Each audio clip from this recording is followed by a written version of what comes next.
গুরুচাঁদ কি হরিচাঁদের উত্তরসূরি? উত্তরসূরি উত্তরসূরি। বলতে মানে বোঝাতে চাইছি যে হরিচাঁদ যে কাজটা করতে চাইছিল, সমাজ বিপ্লব, মানে একটা আলাদা পথ অবলম্বন করলো, সেই পথটাকে উনি প্রসারিত করলেন, ওনার আমার প্রকৃতপক্ষে এই প্রসঙ্গে উত্তরসূরি। একটু ছোট্ট কাহিনী না বললে ক্লিয়ার হবে না, কারণ আমার কাহিনীটার মধ্যে দিয়েই হয়তো উত্তরটা হয়ে যাবে। আমরা লক্ষ্য করেছি তখন বোধহয় 1873 সাল হরিচাঁদ ঠাকুর ইহদাম ত্যাগ করেছেন 78 সালে, তার মানে তারও 5 বছর পরে 1873 সালে এই যে প্রেক্ষাপটটা আগে বলেছিলাম যে মতুয়া ধর্মের উৎপত্তির প্রেক্ষাপট হয়তো আমরা অনেক সময় গুলিয়ে ফেলি, কিন্তু প্রত্যেকটা লোকের একটা গাছের ফলটা কালকে একটা ফুল বেরিয়ে পরশুদিনে সেটা পেকে যায় না, এটা কোনো যুক্তি নেই, কারণ একটা নির্দিষ্ট সময়ের পরে সেটা পরিপক্ক হয়, তার একটা বড় হয়, তারপর তার মধ্যে বীজ হয়। যেমন একটা আম হয়তো 3 মাস আগে তার মুকুল বেরিয়েছে, এখন সে পাকছে, এই 3 মাস সময় তাকে দিতেই হবে, যদি আজকে মুকুল বেরিয়ে কালকে পাকে সেটা হয় না। তো তা আমরা পরিপক্ক হরিচাঁদ অর্থাৎ সেই 73 সাল থেকে 1873 থেকে 1878 মানে 5টি বছর, এই 5টি বছরে হরিচাঁদ ঠাকুর কিন্তু এই সূক্ষ্ম সনাতন ধর্ম আনয়ন করেছেন। এর আগে যে যাই বলুন, এটা কোনো যুক্তি তার সূক্ষ্ম সনাতন ধর্ম আসে না। তার কারণ 1873 সালে একটা বড় মুভমেন্ট হয়েছিল, যেটাকে দ্য গ্রেট চণ্ডাল মুভমেন্ট নামে পরিচিত, যেখানে 1873 সাল মানে গুরুচাঁদ ঠাকুরের বয়স বড়জোর কত, 26-27 বছর। নিশ্চয়ই তিনি আন্দোলনের পুরোধায় ছিলেন না, তার থেকে অনেক সেই চরণ সাপই, তারপর দ্বারিকানাথ বিশ্বাস, এরকম করে যারা বড় বড় ছিলেন ধনী মানুষ, তারাই এই আন্দোলনে ছিলেন। গুরুচাঁদ ঠাকুর সে সময় একজন সংসারী ছেলে, তখনও তিনি মতুয়া ধর্মের দায়িত্ব পাননি। তো সেই সময়ে যে এই যে গ্রেট চণ্ডাল মুভমেন্টটা সারা বাংলা জুড়ে হয়েছিল, তার মুখ্য দায়িত্বটা ছিল কিন্তু Gopalganj sub division, Madaripur sub ডিভিশনের লোকেদের, এই কাশিয়ানি, গোপালগঞ্জ, মাদারীপুর, এখানে কয়েকটা সাব ডিভিশনে যেখানে একচেটিয়া নমশুদ্ধিদের বসবাস, এবং তাদের উপরে যে অন্যায় অত্যাচারটা সুকল হাইকাস্টরা করতেন বিভিন্ন ক্ষেত্রে, তারই প্রতিবাদ স্বরূপ তারা তাদের মানে তাদের উৎপন্ন পণ্যদ্রব্য বিক্রি করা বন্ধ করে দিয়েছিল, যে আমরা কোনো উচ্চবর্ণের লোকের কাছে আমাদের এই ঘি, দুধ বা ফল ফলাদি বিক্রি করব না। তাতেই আন্দোলনটা অন্যরকম হলো। এটার মধ্যে কী ছিল, তাদের শ্রমের একটা মর্যাদার লড়াই ছিল, এবং তাদের একটা ইকুয়ালিটি এবং ডিগনিটি, এই দুটো ছিল এই মর্যাদার এই লড়াইয়ের মূল কারণ। সে সময় শোনা যায় যে হরিচাঁদ ঠাকুরের কাছে অনুমতি নিয়ে এরা কাজটা শুরু করেছিল। আচ্ছা, এই আন্দোলনটা এবং এটার মুখ্য হরিচাঁদ ঠাকুরের। তখন হরিচাঁদ ঠাকুর লক্ষ্য করলেন যে আমি তো এতদিন আন্দোলন করেছি, কারণ তখনও তো লোক শিক্ষিত হয় নাই আমাদের সমাজের। কিছু লোক বুদ্ধিমান হয়েছে, ঠিকই বুদ্ধিমান আছে, জ্ঞানী আছেন, কিন্তু আক্ষরিক অর্থে তারা শিক্ষিত নন, অফিসিয়ালি তারা শিক্ষিত নয়, কিন্তু তাদের জ্ঞান আছে, বুদ্ধি আছে বা অর্থ আছে, তাদেরকে নিয়েই চলছেন, ইনি চেষ্টা করেছেন। তার সবাই যে হরিচাঁদ ঠাকুরের সাথে এসেছিল সে কথাও বলে ভুল, কারণ আমরা এরকম কিছু উপাখ্যান পাই, বিভিন্ন সময় তার বিরোধিতা করেছেন। চৈতন্যবালার কাহিনী শুনলে আমরা পাই এরকম অনেক চৈতন্যবালারা ছিলেন যারা হরিচাঁদ ঠাকুরের বিরোধিতা করেছেন। কিন্তু হরিচাঁদ ঠাকুর যখন দেখলেন যে এরকম একটা মুভমেন্ট হলো, যে আইনের চোখে আমরা সাম্যতা চাই নমশূদ্রদের মধ্যে, মানে নমশূদ্র তখন নামটা হয়নি, তখন ছিল চণ্ডাল, তাই তার নাম দেওয়া হয়েছিল দ্য গ্রেট চণ্ডাল মুভমেন্ট। সেই মুভমেন্টে হরিচাঁদ ঠাকুরের চিন্তাভাবনা ধর্মীয়ভাবে আসে যে এরা কোনো দিনেই আমাদের সাথে নেবে না। এবং ওই যে 5টি বছর 73 সাল থেকে 78 সাল, এই সময়টাই আসে সূক্ষ্ম সনাতন ধর্মের সময়। হরিচাঁদ ঠাকুর তখন যে আমারও তো সময় ফুরিয়ে এসছে, তাহলে আমি কি দিয়ে যাবো এদেরকে, একটা তো মত, একটা ধর্ম, নট ধর্ম, এই ধর্মকথার অর্থ একটা কোন পথে এরা হাঁটবে, একটা দর্শন, বা যেটাকে বলা যেতে পারে দেখানো পথ, সোজা বাংলা কথায় যেটা দেখানো পথ, এই পথে এরা এই মতুয়ারা হাঁটবে আমার অবর্তমানে আদর্শ যেটা, এবং সেটা ছিল সম্পূর্ণ সেই বুদ্ধের এস ধর্ম সনাতন। তাই উনিও রেখে গেলেন কি, যে প্রচারের গুণগম্য সূক্ষ্ম সনাতন ধর্ম জানাইল এ জগৎ ভরি। ওই যে 5টি বছর তিনি তার পরিপক্ক অবস্থায় যে ধর্ম দিয়ে গেলেন, সেটি হচ্ছে সূক্ষ্ম সনাতন গায়রস্থ ধর্ম। এবং এই গায়রস্থ ধর্ম পালন করতেন গুরুচাঁদ ঠাকুর, যেটি বাবা যে কাজ করতেন আর গুরুচাঁদ ঠাকুর তাদের সব কিছু জোগাড় করে দিতেন।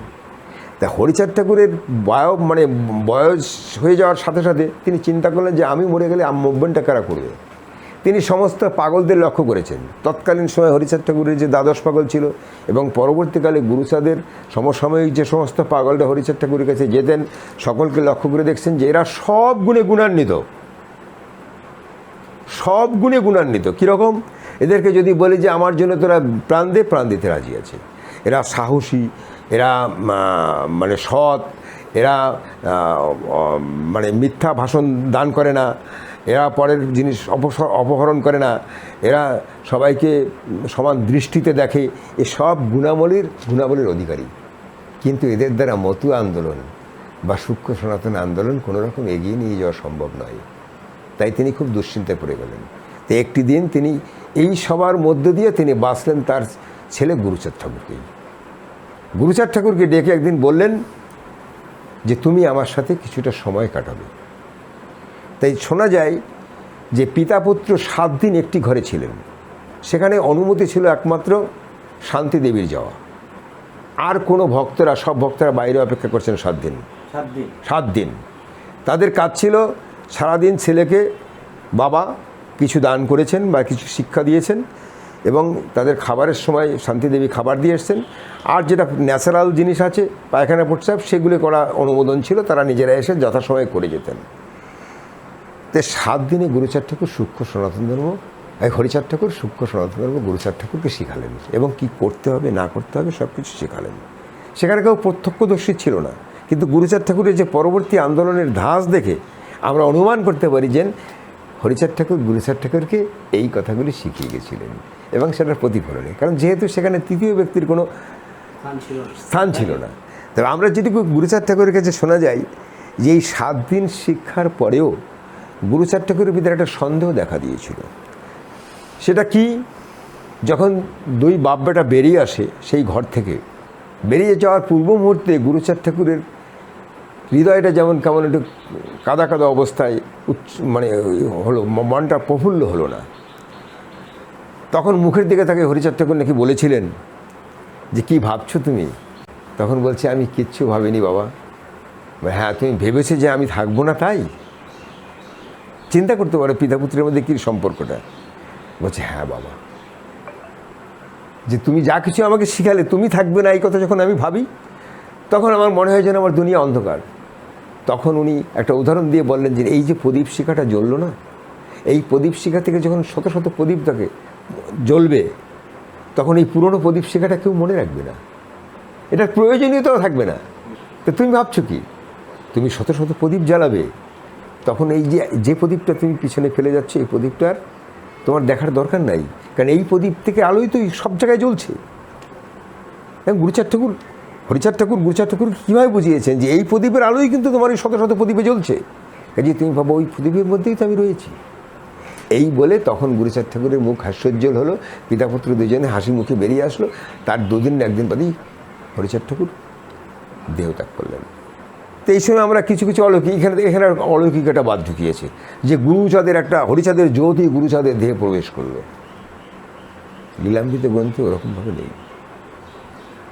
এখানে আমরা বলতে পারি এই 7 দিনে হরিচাঁদের চিন্তা ভাবনা গুরুচাঁদের মধ্যে প্রবেশ করে, দর্শনটা এইটাই হরিচাঁদ কি করে গুরুচাঁদের মধ্যে রয়ে গেলেন। তাই ওখানে আমরা পয়ার ছন্দে বা কবিতার ছন্দে অনেক কথা লেখা হয়েছে যে আমি গুরুচাঁদের দেহ রই। গুরুচাঁদের দেহে কীভাবে রইল? নিজের দেহটা তো চলে গেল, নশ্বর দেহটা, তাহলে গুরুচাঁদের চিন্তাধারার মধ্যে সে গুরুচাঁদের দেহে রইল।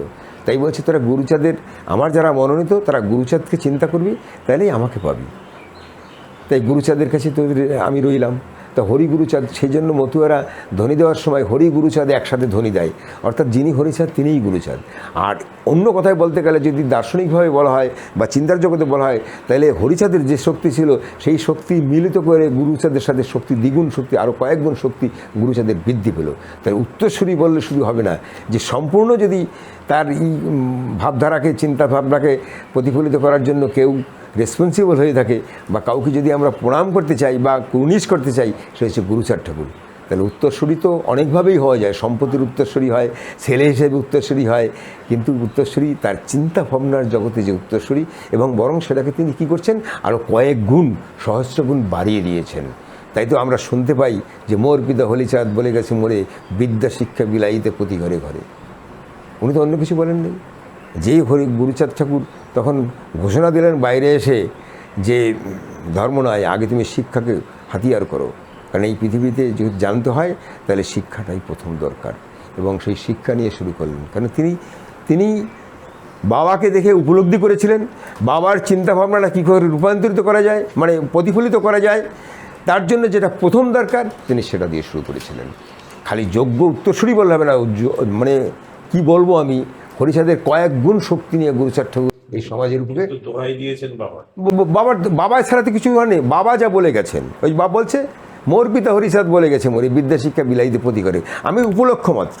তাই হরিচাঁদ ঠাকুরের যারা অন্যান্য দ্বাদশ পাগল বা আরও তৎকালীন সময়ে সাধু গোসাই পাগলরা ছিলেন, তারা বিশ্বস্ত, তারা সব দিক থেকে ঠিক, কিন্তু তাদের ভিতরে এই চিন্তা ভাবনার জগতে অনেক তফাৎ। তাই তারা কেউ উত্তরসূরি হরিচাঁদ ঠাকুর মনোনীত করতে পারেননি। যে সময় যার জন্য হরিচাঁদ ঠাকুর শেষ অবস্থায় খুব একটা বিচলিত মনে হয়েছিল, কিন্তু যেদিন ছেলেকে দেখলেন যে উপযুক্ত ছেলে তৈরি হয়েছে, সেদিন যখন বাপ বেটা বেরিয়ে আসলেন ঘর থেকে, তখন তাদের দুজনের মুখেই হাস্যোজ্জ্বল লাগছিল। এটাই তৎকালীন সময়ের দর্শকদের মুখে যে কথাগুলি, সেটা থেকে অনুমান করা যায় যে উত্তরসূরি না, সুযোগ্য উত্তরসূরি যদি কেউ থাকেন সেটা হচ্ছে গুরুচাঁদ।